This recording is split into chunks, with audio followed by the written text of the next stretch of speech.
morning. Ah, good. It's amazing. I say good morning and the music stops. I want that at home. Welcome to our session this morning on the evolution of consciousness. I think we're all here probably for similar reasons. There's a kind of, and I'm sure we've all picked it up this week in Davos, this kind of free-floating anxiety about, if AI is going to be the answer to everything, machine learning is going to outthink us, robots. What's to become of us human beings? What is work going to look like? Is there a place in the world that we've created? Have we sown the seeds of our own destruction, I guess, is the question at the core of this. And we're going to talk about consciousness, human consciousness, the nature of it and how it evolves. Does it evolve? With me today, I'm Amy Bernstein, I'm the editor of Harvard Business Review. But with me today are, and I'm doing this because I don't want to miss the proper titles and affiliations. All the way to my left is Jody Halpern, who is a professor of bioethics and medical humanities at Berkeley. Next to her is Yuval Harari, professor of history at the Hebrew University of Jerusalem. And closest to me is Dan Dennett, who is a professor of philosophy at Tufts. Welcome. Great to be here with you. So I am going to quote something to you that I read in an article from Wired, which kind of gave me nightmares. It said, countless numbers of intelligences are being built and programmed. They are not only going to get smarter and more pervasive, they're going to be better than us, and they'll never be just like us. That was a Freudian slip that I couldn't get that one out. So, Dan, I'm going to start with you. Here's a little question. What is consciousness? Oh, that's an easy one. Thank you, Amy. Let's land that. Do you want the 10-second answer or the 10-hour answer? Well, actually, so let me help focus that. I was only half kidding. That's a Davos joke, I guess. Yeah. How far has science gotten us to understanding the basics of consciousness, what consciousness is at its heart? And talk about that. Well, actually, I'll save that question for you, Jody. Go ahead, Dan. It's making great progress. I think in my career, there was a period when it was considered off limits to talk about it, for scientists to talk about it. But that's changed in the last 25 years, and now there's a regular gold rush on. And there's a lot of good work being done, and there's a lot of controversy, and there's a lot of big egos fighting it out at the top. Mm-hmm. But we're making real progress, and I think that the ideas for a proper, confirmed scientific theory of not just human consciousness, but animal consciousness, and by extension, machine consciousness, if that's possible. Stay tuned. It's things are happening very fast. Well, can you bring it into semi-focus for us? What consciousness there are many different meanings. There's just plain sentient, and even plants are sentient. Mm-hmm. So, but they're not conscious in any sensible sense. It's an open-ended capacity to represent your own representations and reflect on your own reflections, and it's what gives us the power to imagine counterfactual futures in great detail and think about them. For instance, that's just one of the things that consciousness in us can do. That very fact of imagining non-existent states of affairs, distant in time and space, for instance, we have no reason to believe that any other species is capable of that. Mm-hmm. That really is that might prove to be wrong, but yes, and it might prove that some moon somewhere is made of green cheese, but I don't think it's very likely. Okay. How does that sound to you, Yuval? What would I think about the same question? Yeah. Well, I think there is a lot of confusion between intelligence and consciousness, especially when it comes to artificial intelligence. I would say that intelligence is the ability to solve problems. Consciousness is the ability to feel things, to have subjective experiences like love and hate and fear and so forth. The confusion between intelligence and consciousness is understandable because in humans they go together. We solve most problems through feelings, but in computers they could be completely separated. So we might have super intelligence without any consciousness whatsoever. I agree. Jody, do you agree? I do. And what about when we sort of connect this to empathy, which is really your field? Do you think that we're getting any closer to understanding that? Yeah, I think, by the way, one of the great things about AI, thank you. One of the great things about AI is not our increased understanding of it. I mean, that's great. A lot of you work in that area, but it's causing us to be much more precise in our questions about ourselves, which I think is great. And what I think is that I'm a psychiatrist, philosopher of emotions, ethicist, so I have to say part of what I think people are really worried about is neither consciousness or intelligence, but the self. And what is the self? And will we be able to become? Will that be replaced? So how do you differentiate among those? Well, I think that the way that Yuval just defined consciousness, which is different than Daniel's definition of consciousness, is closer to my definition of the self. So I don't care about the semantics. So I think we're pretty compatible, I think, in our views of a lot of this. But I think that what I would just point out is that I know there are people, even at Davos, who are creating companies to try to create empathic AI. And I really agree with Daniel that that's a big mistake, that we really should be using AI as a tool, not as a companion. And I can talk forever about why I think that's the case, but I'll just give you a quick two things. So I'm a teacher. I'm a Berkeley professor, and I've been teaching doctoral students in the sciences, ethics for a long time. So for 20 years, I've asked the same question the first day I meet with the doctoral students, who are very good scientists. And I say, if you could have a little electrode planted, by the way, 20 years ago, I didn't know we'd be able to do this. It was a thought experiment. I said, if you could have a little electrode planted in your brain that would make your crucial life, they're at a stage of life where they're making very important existential decisions, who to marry, whether to have children, what careers to do. And I said to them, if your electrode would make the right decisions for you, and you would have a happy outcome, a better life, would you do it? And I just did this, 4 days ago again with my new course at Berkeley. I've done this every year. And every year, every single person says no. And I think that's incredibly interesting. And so there's two ways of thinking about ethics. And one is outcomes-based, only utilitarianism, consequentialism. And another way of thinking about what we as selves and persons care about goes beyond just happiness maximized as an outcome, but the kind of processes we live our life through. Are we autonomous? Are we agents? And I would say even more than autonomy and agency, what is our relationality? How do we relate to others, and how do we encounter others and make decisions and be with others? And I have to say one thing that's very shocking. This year, learning more and more about where AI is at, I actually think my students are wrong. I think I'd say yes to the electrode, because and this is where I'm on the same page, I think that with enough, not today, not the AI of today, but if there is an AI, this is not AI that would do empathy. I think that there is an AI that could make good decisions for Jody. This is more about agency and autonomy. I think if it knew everything about, everything I've ever been through and how the world is changing and everything about my physiology and you can tell, basically what you asked me what empathy is, and my whole career is saying what I think it is and what keeps changing. But the main thing is there's two parts of it. And one part of it is being able to really sort of micro-recognize other people's internal worlds. And I am now convinced with the two of you that AI could in principle do that. But the other part of it, I'm a psychotherapist as well, so what makes empathy transformative in psychotherapy? One part of it is that the therapist recognizes what you're going through in ways you may not even recognize. And I think we do have, by the way, Stanford had a whole weekend on this that I worked with them. There is AI psychotherapy now already. And it's like a smart journal. And I'm not against that with people that are not demented or not children and can really understand that this is just a smart journal that can tell them their reactions.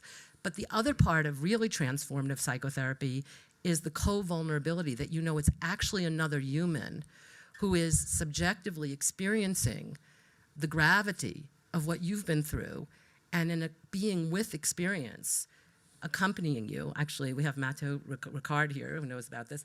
And that is really, in a scientific level, a lot of what my whole career has been showing the value of that.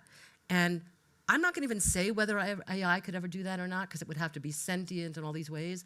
But what I'm saying is we don't want it to. We want to do what humans are good at, and that's what humans can do. And when we lose all the jobs we're going to lose because of AI doing mechanical things, I want AI doing the caregiving, the elder care, the child thing. I don't want AI doing that. I want us to be doing the humanizing thing. And that co-vulnerability of other humans and being with, that's what humans do best. And I've talked a long time, but I'll just say something really provocative. In one of our articles related to this, I think we're good at it because we're not logical. This is a very bizarre thing to say, but I think it's the glitches in us, which are related to our finitude, that make us really feel understood by each other. We empathize most around each other's mistakes, each other's ridiculous suffering. And I think that it's a fool's task. That's just exactly what we're not needing AI for. But to make smart decisions, I trust AI, but not to understand me and help me transform and feel related to.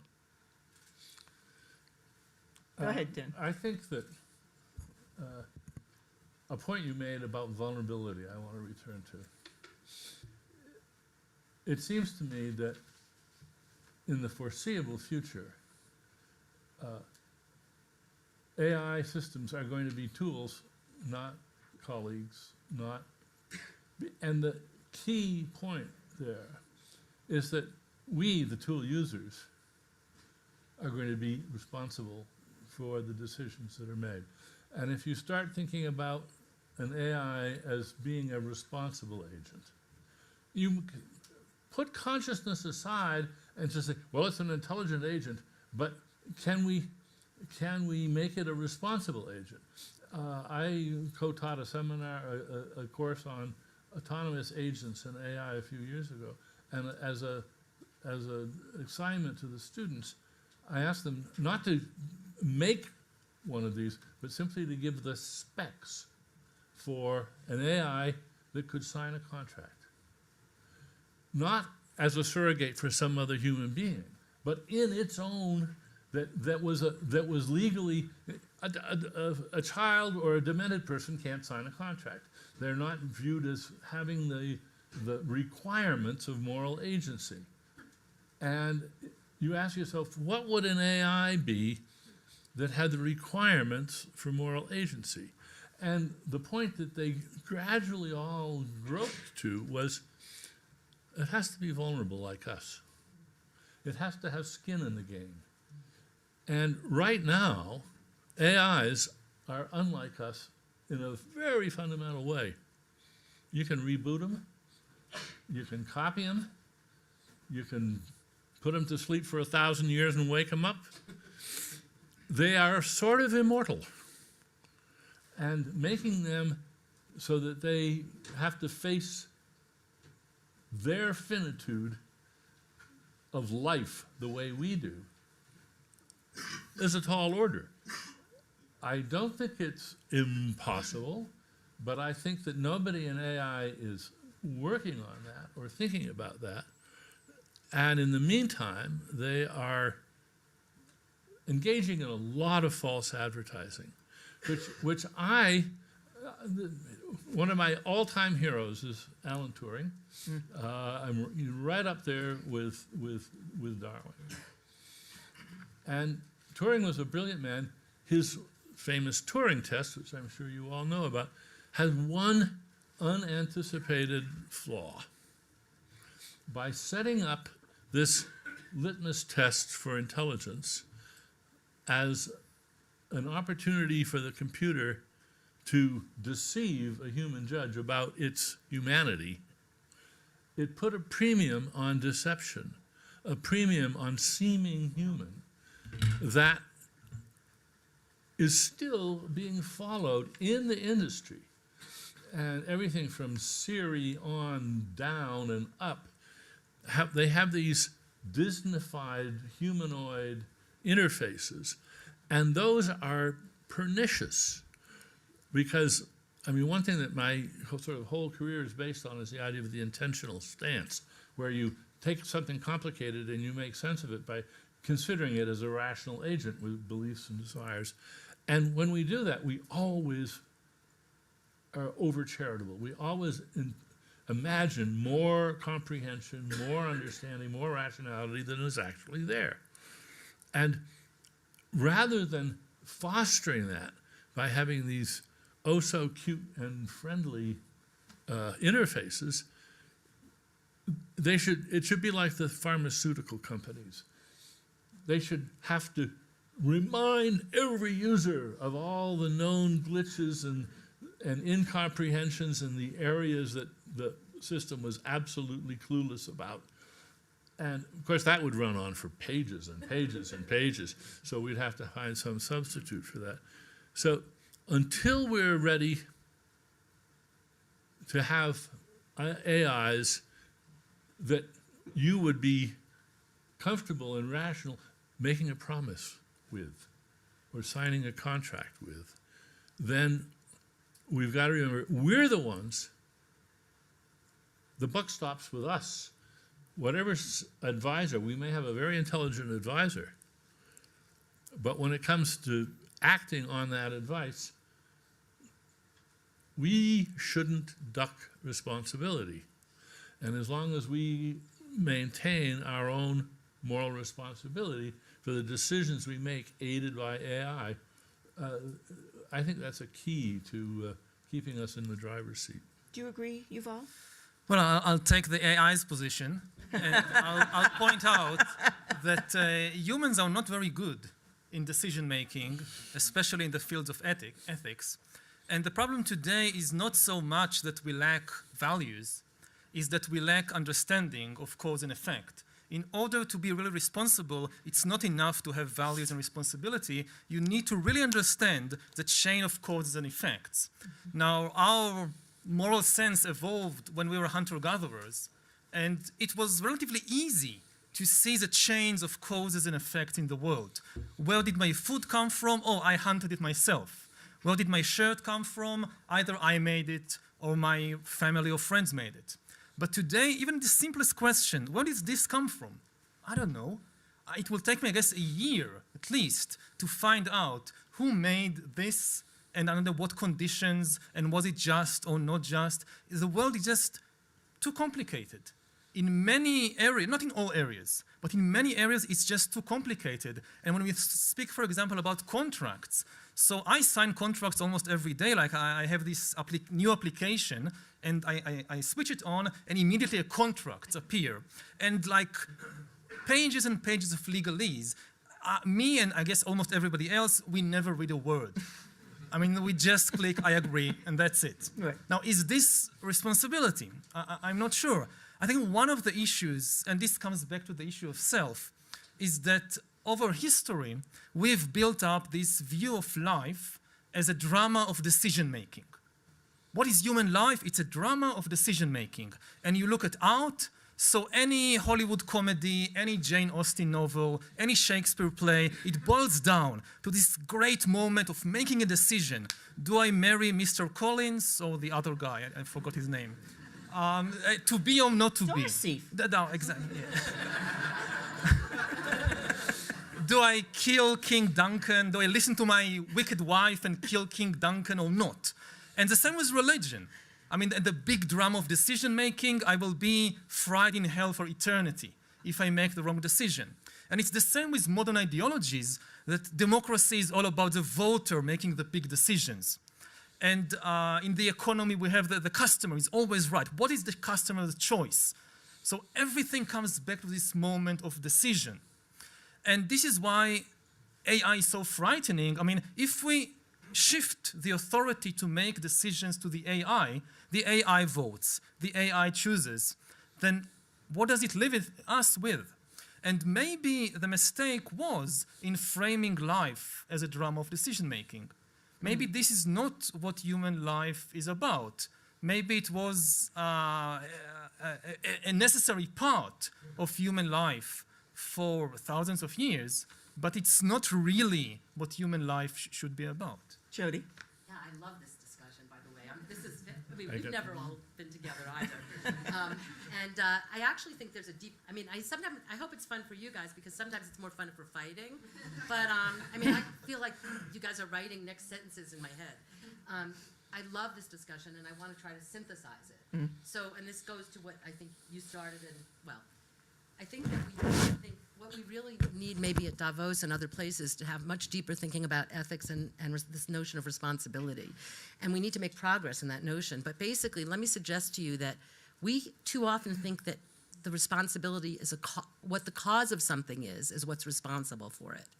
But that's not necessarily true. That's where Dan was getting us started. Role responsibility can be independent of causality. So what do I mean by that? I mean, my example is a paper I wrote on bullying. If little kids bully each other and cause tremendous problems, because that causes long-term health and mental health problems, the little kid can't be responsible because they didn't have agency, autonomy. But the school is responsible and the parent and the school system for they're the party that requires the kid to be in school, be exposed to the other kids in the first place, and has to really help each child have a right to an open future, et cetera, et cetera. But the responsibility lies in the role of being the parent, the school, et cetera. And I understand the point of who created the jacket in the first place. So I'm not saying this neatly tidies up every small question, but I think that I love Dan's point that our vulnerability and our responsibility are connected. That's where I'm going as well with my work. But the point is, we can't, so I've written about how bad, I did a whole 3-year project on how bad humans are at decision making. That's why I disagree with my students. I want that electrode advisor. But no matter what, even if it let it work where it did the decision, even if it causally overrode me, I still would be morally responsible because of my role responsibility to myself. And I want to say one last thing. I also agree, though, with Yuval's point that the focus on decision-making and ethics and what we are as persons has been really misplaced. Yeah. Because our roles play out in how we empathize and relate to each other every day and what we do and what we create and don't together, not in these just very dramatic decisions. Yeah. One of the things we have to realize is that our current views, which may be out of date, maybe on the way out, maybe on the point of extinction, our current views about responsibility and decision-making are held in place by a dynamic feedback system. We educate our children to become moral agents. We try to give them a sense of taking pride in being responsible for the decisions they make. That's part of a moral education. So if we're talking about overthrowing that, we're talking about a truly revolutionary, really a sort of an extinction event. It would be the extinction of persons as responsible agents, which is pretty serious. A question along those lines that I have for you all is, okay, so you've got this super duper AI of the future that's got this wonderful ability to predict cause and effect. And it also, of course, has to have some set of values in order to say why one outcome is better than another. I think there's already problems there. Let me give you an aside. 3 Mile Island, how many years ago did that happen? 30, something like that? If you're a consequentialist, was that a good thing to happen or a bad thing to happen? If you'd been the engineer who could have pushed the button to prevent 3 Mile Island from happening, knowing subsequent history, would you not push the button or would you push the button? The idea that we can be consequentialists, the big flaw in that, I think, is that consequentialism works great in games like chess, where there's an endpoint, and you can work back from that and figure out whether this was a good move or a bad move. But in life, there are no endpoints. And that means that the whole idea of totaling up the good against the bad is a fool's errand. You can't do it. You simply can't do it, and neither can any AI. But I'm going to suppose for a moment that an AI could, and it did its calculation, and it said to Yuval, after due consideration, here is the morally best thing to happen. The human race extinguishes itself. So you say, gotcha, that's what we're going to do. Right? No, I'm not sure I'm following the relevance to the kind of argument that we are having here. I mean, it doesn't matter what kind of, you can start with any set of values. The idea is that you could program the AI to follow your particular set of values. So Well, even if you could have in principle. yeah, I mean, everything here is theory. We are still not there with this kind of AI. Of course, if you couldn't do it, if you can't program values into the AI in any significant way, then the entire discussion is irrelevant. But even if people say, oh, but we won't say, I don't know, serendipity. Like, okay, let's start with something easier than destroying the whole human race. Just letting the AI pick my music for me. Something much more simple. And people say, no, that's bad. We shouldn't give the AI the authority to pick music for me, because then I lose serendipity and I get trapped inside the cocoon of my previous preferments. But that's so easy to solve. You just find out what is the exact, not even the exact, what is the ideal zone of serendipity. Because if it's 50% serendipitous, it's too much noise. If it's zero, it's too little. Let's say you have all these experiments and you realize that the ideal level of serendipity for humans, or even for me personally, is 7%. You just program this into the AI, and 93% of the music is based on my previous likes and dislikes, and 7% is serendipitous, completely. It guarantees more serendipity than I could ever accomplish myself. So even these kinds of arguments, okay, you like serendipity, no problem. Just insert the numbers into the AI. So, Well, the serendipity, yes, you can get a variety of serendipity where you can sort of set it on the dial. How much do you want? But it's not clear that you're not paying a big price when you do it that way, as opposed to, well, to take an example along these lines, in my student days and early professor days, very often went hunting in the stacks in the library for a particular book and found books shelved nearby that hugely changed my intellectual life. right. And how close do you think your serendipity algorithm can get to recreating that kind of serendipitous possibility? Do you think, oh yeah, we can do that, it's just a matter of tuning? Well, this particular case, yes, I guess they could do it. I mean, not me, I don't know how to code. But you just say, okay, so you find the best book according to my criteria, and then you go to the Library of Congress, you find out which books are on the shelf nearby, and give me those. Well, but wait a minute. One of the things that I would be quite sure of is that sometimes I would pull a book down, not because I thought, ooh, that looks right down my alley, but no, that can't be right. This goes against everything I've ever valued.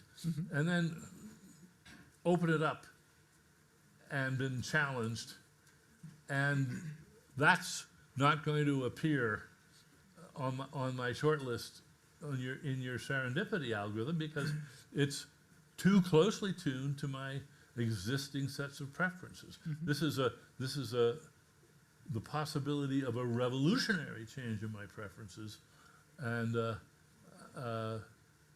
one can say, well, we'll just leave that to chance. We'll put in some super serendipity. Yeah, you can do that, but maybe it's better to have a way of encountering in the actual real world these opportunities rather than having them carefully dished out to you by one algorithm or another. Yeah, in principle, yes, but I think that all these kinds of discussions about the problems and limitations of AI, I think in many cases the AI is tested against an impossible an impossible yardstick of perfection, whereas it should be tested against the fallible yardstick of human beings. It's like the discussion about self-driving cars, that people come up with all these scenarios of what could go wrong with self-driving cars. And it's certainly true. A lot of things not only can, but will go wrong with self-driving cars. They will kill a lot of people. But then we just have to remember, oh, but today, 1.25 million people are killed each year by car accidents, most of which are caused by human beings who drink alcohol and drive, or who text messages while driving, or just don't pay attention. So even if self-driving cars kill 100,000 people every year, that's still far, far better than the situation today with human beings. So, and I think that this is what we need to the same kind of more realistic approach should be adopted when we consider the benefits and limitations of AI, also in fields like choosing music or choosing friends and even spouses. How about choosing medical diagnoses and treatment? The advances in AI and medicine are truly impressive, and they're getting better and better. And I think this is, in general, a wonderful thing. I don't think people are doing a very good job of accounting for the downside. Today, still, the life of a physician is one of the most attractive, exciting, glorious, reward-filled, gratifying lives on the planet. That's going to change. The physician in the very near future is going to be more like the doorman in an expensive apartment building. Great bedside manner, very good at pushing a few buttons, and very good at explaining to you what the machine says. Is that the life you want for your children? Well, I want to see if Jody agrees with that. You managed to come up with something to disagree with me about. Okay, good. He's the hero of mine. I think, first of all, I want to say, I'm just too much of an ethics teacher. I feel like I have to make the audience realize what happened in these transitions. So what happened is we were talking about two different philosophical, ethical views of the world. One is consequentialist utilitarian, where the outcome maximization, which is what we're always doing, of maximizing efficiency of positive over negative, measurable happiness, blah, blah, blah. And the autonomous vehicle points that you just made are about that. We will be better off with autonomous vehicles.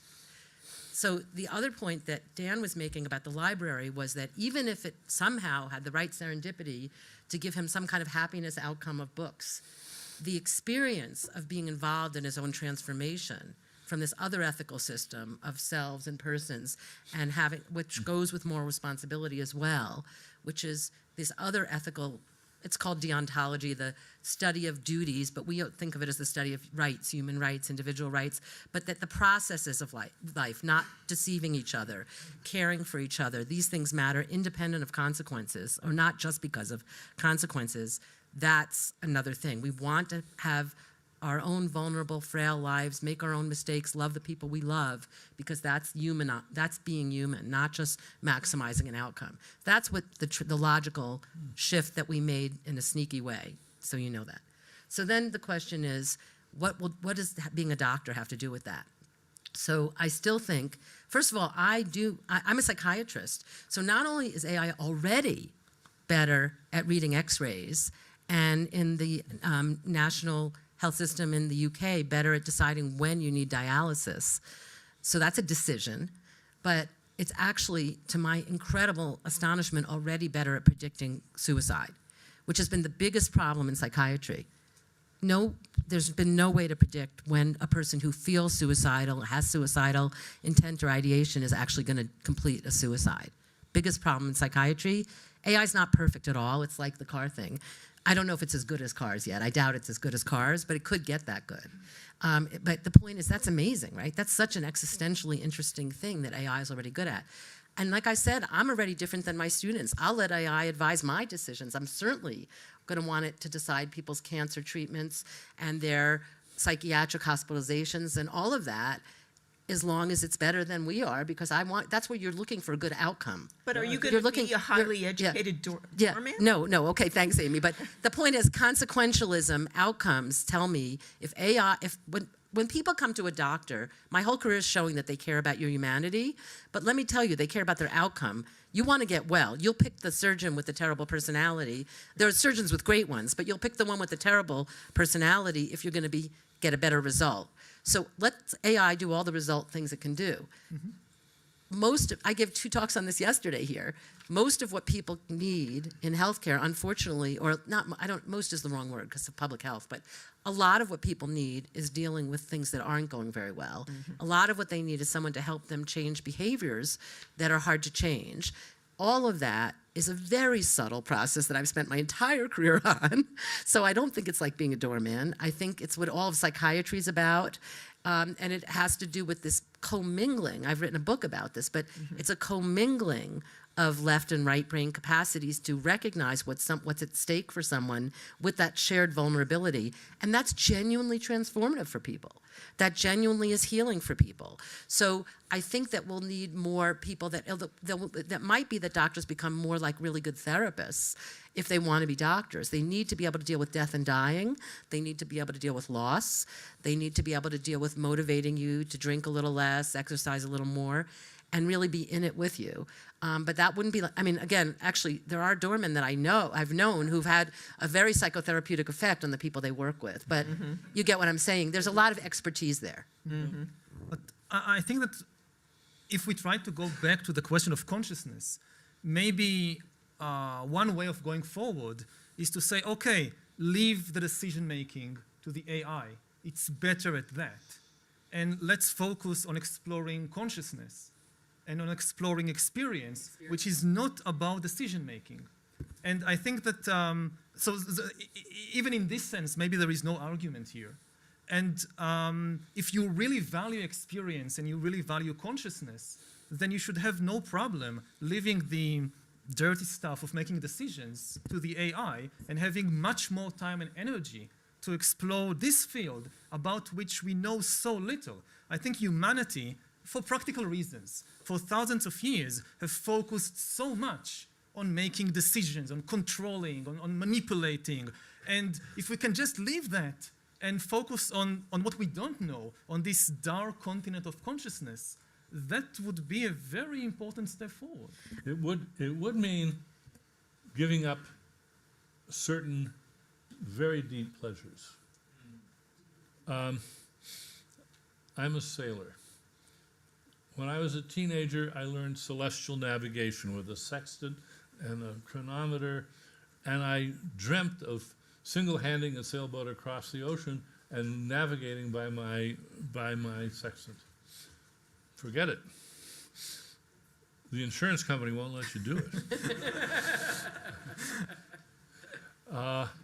Because a GPS can do it 1,000 times better and faster and safer. You just bring 3 GPSs along and trust the 2 that agree and put the sextant nicely polished on your mantelpiece. It's completely antique, no longer. But look what's happened. It means that a certain sort of adventure, existential adventure, a certain sort of challenge has been simply wiped off the planet. Here's something you just can't do anymore. And unless you're a sort of antique technology nut or something, and you get the insurance companies to sign off, and then you go and you do your foolhardy, romantic, foolish thing. But I don't know if we've taken the measure of how much, that's a very dramatic case, at least for me. I don't know if we've taken the measure on just how much our finite, fragile lives will be tamed, over-tamed by the reliance on technology, turning us into hyper-cautious, hyper-fragile, hyper-dependent beings, and whether the fact that we got a smile on our face all day long and are well-fed will make up for that. Mm-hmm. So before I open the floor to questions, I want to ask Jody, how does that sound to you? We're going to become hyper fragile, we're all going to need you. Does that There you make go. sense? Well, I think the last part about needing me is a good place to go, Yeah. which is about needing care, needing to care. Again, because my work's on empathy, I always take it back to there's two basic parts of the person or the self that we brought up quite a bit today. One has to do with autonomy and experiencing that with the sailing and the moral responsibility of that. And the other part had to do with relationality. And we brought that up quickly, but I want to go back to that because the most interesting, a lot of you are in the real world where you're doing these things already. And I've traveled and I've seen the robotic pets that are being used with elders with dementia right now. I was thinking, if you're lonely and you have a pet, I'm very attached to my dog in real life, and that's an interesting thing. But I mean, let's say theoretically, and we said already that some of us think it's problematic to make colleagues rather than instruments or helpers out of AI, but it looks like we are going, some of you here, in that direction. So there will be dementia caregivers that will feel like a person that cares about you. Yep. And I love Dan's point about the Turing. I'm really interested in working with you on that issue of how Turing's mistake of emphasizing deception is the test, because basically we've decided that if we can make people believe something is really a person, we've solved the moral problem in a way. So if you're, I'm really curious what all of you would feel if you were an elder with dementia and you had this wonderful caregiver and loved them and felt that they loved you and you didn't know that they were AI. Is there anything wrong with that? I'm just interested what people think about that. Where's the loss there? Yeah, that's a very good question. And yes, I agree with you entirely that the cutting edge, as far as I can see, for humanoid AI is elder care. And if you look back, I remember in my youth, I'm that old, there were still telephone operators by the thousands. Not a nice life, really, a really quite tedious 9-to-5 job. And of course, those jobs all got wiped out. And we applaud. We think, good, that's not any way for a human being to spend a life. Well, I have to say that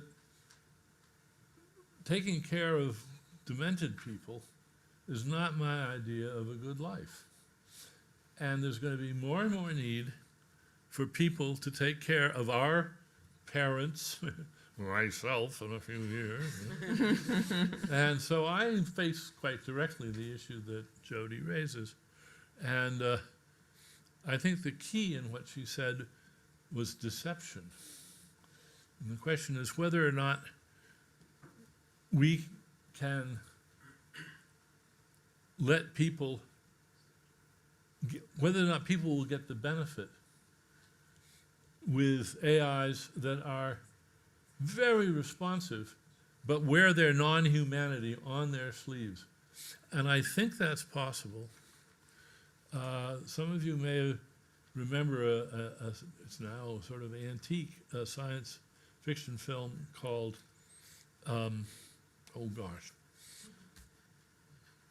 Short Circuit, which had the most amazing robot. Looked sort of like a praying mantis.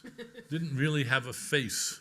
It had cameras and it had these sort of flappers that were sort of like eyebrows. I think the designers of that robot went out of their way to make this as non-humanoid as you can imagine. But they also did a brilliant job of making you care and making it seem like a friend, like somebody that you would want to befriend and worry about its future. So I think it's possible. For me, I think I would just like 3 robots to play bridge with until So I on- couldn't do that anymore. So on that note, if you have a question, please raise your hand, and Robert at the back of the room will run over with the microphone, and please do wait for him. So who has questions for our panel? Yes, I see someone right in the second row there.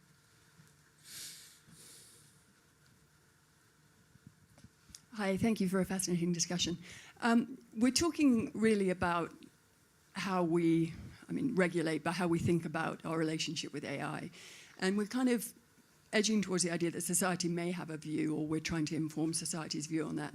But my question is that this is all taking place at a time when we are peculiarly fragmented as societies, and technology itself is pushing that fragmentation in different ways.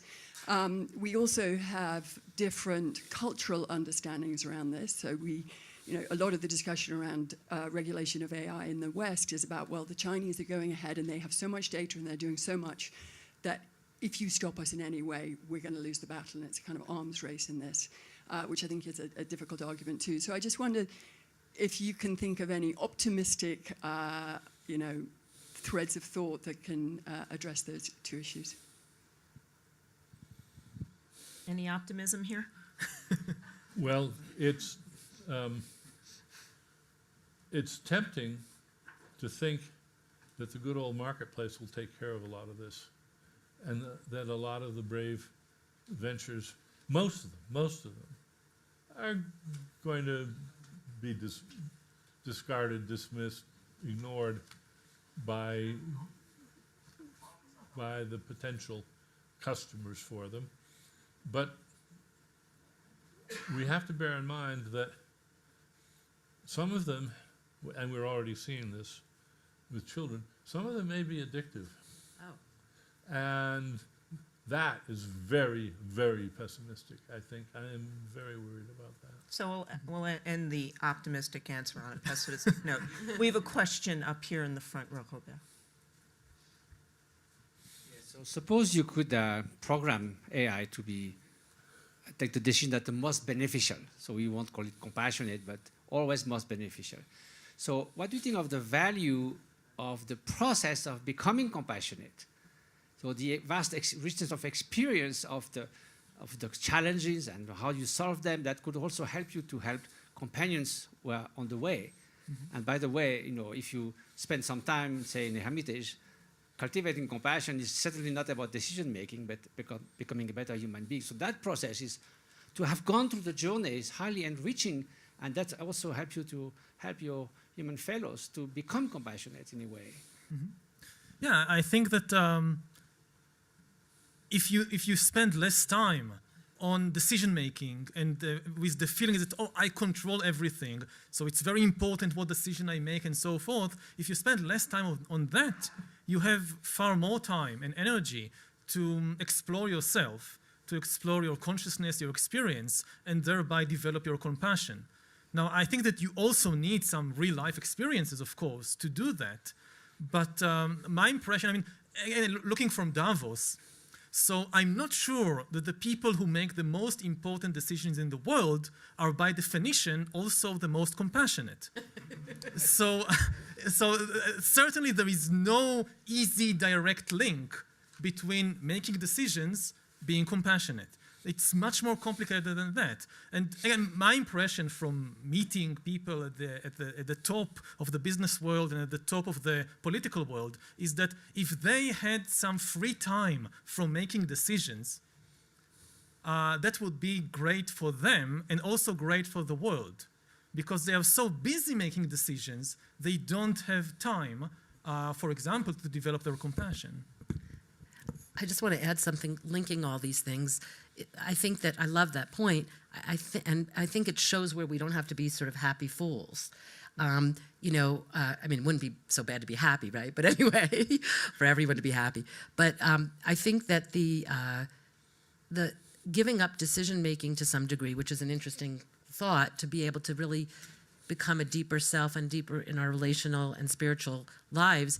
I do think this notion, we're not giving up moral responsibility. So that's extremely important, is we don't have the concept yet for how this goes, where you don't just give your decisions off to AI the way you would to an authoritarian leader. You're not just passively feeling like your steps are predicted. It's much more like a tragic view of the world where you realize, which may be closer to the truth even without AI, which is our decisions are not really They're not that rational to begin with, and they're not really that determinative of what happens, as we think most of the time. We don't have the power and control over lives that we think we have anyway.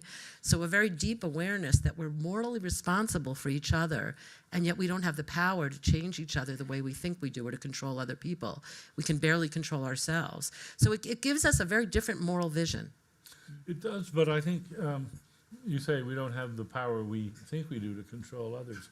And yet, I think we should also acknowledge that whatever we do with a little help from our friends. And that in fact, having friends, having people whose respect we cherish is one of the great stiffeners of the spine, the moral spine. Parents will automatically not engage in behaviors in front of their children that if their children weren't there, they would probably succumb to that urge to indulge in those behaviors. And if AI removes that wonderful companionship association where, in effect, as you said, I think, it's not just that we take responsibility for our own actions, we take partial responsibility for the actions of our family and friends. And this whole web of moral responsibility and respect is itself in jeopardy now. And that's a very scary thought. So we have a question, this gentleman in the third row, Robert. Thank you. Fascinating discussion. I would like to hear your view in terms of, so given that most of the repetitive jobs will progressively disappear, where do you see what is left for humans in terms of where will we be more relatively competitive? What jobs, if you could give us examples? And secondly, what type of advice would you give to our children in terms of how they should orientate their careers accordingly? I think that we need to protect the humans, not the jobs. There are many jobs not worth protecting. And if we can protect the humans, then it doesn't really matter so much if they have a job, if they don't have a job, which kind of job. On a more practical and realistic level, what kind of skills, for example, to acquire today so that you would still be relevant, not just economically, but also socially in 30 years or 40 years. We don't have any idea how the world would look like, except that it will be completely different from today. So any investment in a narrow skill, in a particular skill, is a dangerous bet. The best bet is to invest in emotional intelligence and in mental resilience, in the ability to face change, in the ability to change yourself and to constantly reinvent yourself, because this is definitely going to be needed more than in any previous time in history. Of course, the big question is, how do you learn something like that? It's not something that you can just read in a book or just hear a lecture and that's it. I'm now mentally resilient. I can face the world better. Yeah. So next to the gentleman who just asked the question. Thank you very much for a fascinating discussion. I'm coming from Russia, from a big bank where we, of course, implementing a lot of AI. But on the other hand, Elon Musk said that we have 5 to 10% chances of controlling how AI will develop. And we also have an education fund, and we worry a lot that kids are growing up increasingly in a virtual world and already are losing some of the skills, and they're not only navigating, they're much more basic. So what do you think are our chances of not finishing in a matrix-like future? And what can we do, like big businesses, politicians, to prevent it?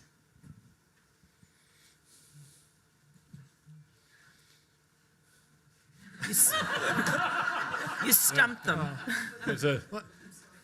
Well, one thing I can say is that we are already in a kind of matrix anyway. We have been for thousands of years. It's so it's not a completely new situation. And what can businesses and politicians do? I think the first step, and that goes back to the first question that was asked here, any solution will have to be on a global level. because of the danger of the race to the bottom, that no country and no business would like to stay behind. If, for example, to take a simple case, it's still complicated, but relatively simple in moral terms, developing autonomous weapon systems is a terrible idea for many reasons. But we are seeing now an arms race all over the world to develop autonomous weapon systems. And even though it's very clear, I think, the ethical debate on that it's a very bad idea, it's still very, very difficult to stop it. Because even if one country, Russia or the US, whatever, says, okay, it's a bad idea, we are not going to do it, then they look across the border and they see that the Europeans or the Chinese or somebody is doing it, and they say, we are not fools, we don't want to stay behind. So even though we know that it's bad, which means we are moral, and it's important that the moral people will be the most powerful, so we must develop it, because we will be more responsible in using it. So let's develop it. And this is the logic of the race to the bottom. And the only way to effectively prevent the development of autonomous weapon systems is by global cooperation. And this is like a no-brainer, but the world is, at least in the last few years, going in exactly the opposite direction. So before we think about any practical method, we need far more effective global cooperation. Otherwise, almost nothing will work. So let's take one more question down front here. Robert? Thank you, and thank you for a fabulous discussion. It's really exciting. My question is related to a Davos theme this year, which has been gender. To what extent can artificial intelligence be gendered? What would it mean? And could we eliminate things like unconscious bias if AI could be gendered? Oh, that's a good question, and it's particularly important because, as my colleague and friend Joanna Bryson has shown recently, the deep learning systems that sieve through all the material on the internet are so good at capturing patterns that they have become gender biased. Right there. Since they're parasitic on the communications of human beings, they have already, this has been discovered, she proves that this is a real feature and a very serious one. I can say two things about this issue. First of all, there is a real problem of AI becoming gender biased. The bright side is that, at least in theory, it should be easier to eliminate this in AI than in humans, because AI doesn't have a subconscious. I mean, in humans, somebody can agree with you completely that it's terrible to discriminate against women, against gays, whatever. But they are not aware of what is happening on the subconscious level. So it's very, very difficult to change that in humans. Luckily, AI doesn't have a subconscious. Oh, that's all it has. So in theory, it could be easier.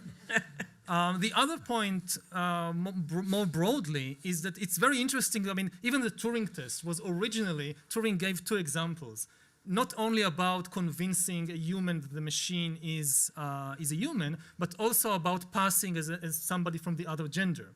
And you see it throughout, especially in science fiction. It always comes back somehow to the issue of gender. Like 90-something% of the science fiction movies, the plot is you have a male scientist, and the AI or the robot is usually female. And I think that most of these films are not about AI at all. They're about feminism. It's not humans afraid of intelligent robots, it's men afraid of intelligent women. Wow. Okay. Well, no one wants to follow that.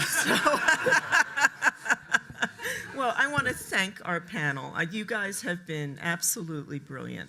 Thank you for helping us make really important distinctions among the self, intelligence, consciousness, for giving us smarter questions to chew on ourselves, and for sending us out in the world so that we're not happy fools. So, and thank you all for your terrific questions. Right.